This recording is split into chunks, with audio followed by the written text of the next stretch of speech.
Hello friends, नमस्कार। आपको जैसा कि याद है कि हम अनुच्छेदों की सीरीज चला रहे हैं, जिसमें हमने अभी तक आर्टिकल 1 और आर्टिकल 2 के बारे में चर्चा कर ली है।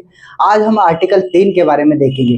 तो दोस्तों आइए देखते हैं कि अनुच्छेद 3 क्या कहता है। तो अनुच्छेद 3 दोस्तों बोलता है कि नए राज्यों का निर्माण, नए राज्यों का निर्माण तथा वर्तमान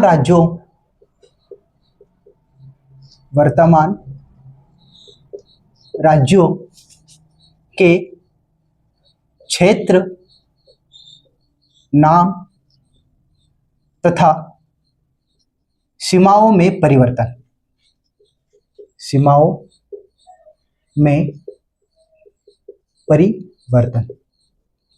तो दोस्तों आर्टिकल 3 यह बोलता है।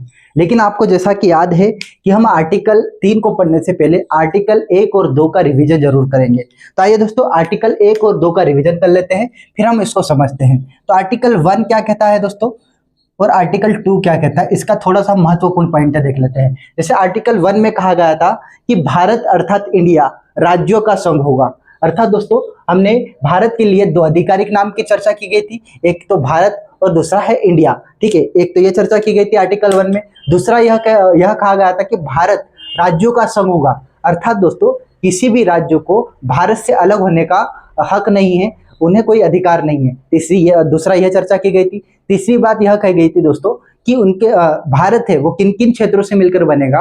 तो जिसमें हमने देखा था राज्य, केंद्र शासित प्रदेश और वे क्षेत्र जो भविष्य में शामिल किए जाएंगे, उन क्षेत्रों को भारत में शामिल किया जाएगा। तो आर्टिकल 1 के बारे में ये था। फिर दूसरा आर्टिकल देखा था दोस्तों, तो आर्टिकल 2 बोलता है कि नए राज्यों का प्रवेश और उनकी स्थापना। अर्थात दोस्तों जो भारत से बाहर के जो क्षेत्र हैं उनको कभी भविष्य में शामिल कभी यदि किया जाए तो उन क्षेत्रों का अधिकार केवल संसद को है, और यह अधिकार अनुच्छेद 2 देता है। जैसे हमने एक उदाहरण भी देखा था, सिक्किम का उदाहरण लिया था। तो सिक्किम को दोस्तों हमने देखा था 1975 में भारत में शामिल किया गया, और इसके लिए हमने एक संविधान संशोधन को भी देखा था, जो 36वां संविधान संशोधन किया गया था। और वो कब किया गया था दोस्तों? 1975 में। और किसके द्वारा किया गया था? तो संसद द्वारा। जैसे अभी भविष्य में पाकिस्तान से हमारा युद्ध हुआ था, जैसे अब अगली बार हुआ तो शायद हो सकता है लाहौर को ले ले, तो लाहौर को हमारा भारत का राज्य बनाने के लिए आर्टिकल 2 का प्रयोग किया जाएगा। यानी कि सिंपल सी बात है दोस्तों, जो भारत के बाहर के क्षेत्रों को राज्य बनाना या फिर उनकी स्थापना करने का अधिकार हमें आर्टिकल 2 देता है। आज हम आर्टिकल 3 के बारे में चर्चा करेंगे। तो दोस्तों आज हम आर्टिकल 3 को देखते हैं। 3 दोस्तों क्या बोलता है? नए राज्यों का निर्माण तथा वर्तमान राज्यों के क्षेत्र, नाम तथा सीमाओं में परिवर्तन। तो दोस्तों यह भी याद रखेगा, यह केवल अधिकार भी संसद को दिया हुआ है। यानी कि संसद चाहे तो नए राज्यों का निर्माण कर सकती है, नए राज्यों का निर्माण कर सकती है। संसद चाहे तो जो वर्तमान राज्य है उनके नाम तथा सीमाओं में परिवर्तन कर सकती है, तो दोस्तों इसका उदाहरण कभी हम अच्छे से समझने का प्रयास करें तो जैसे ये हमारा देश है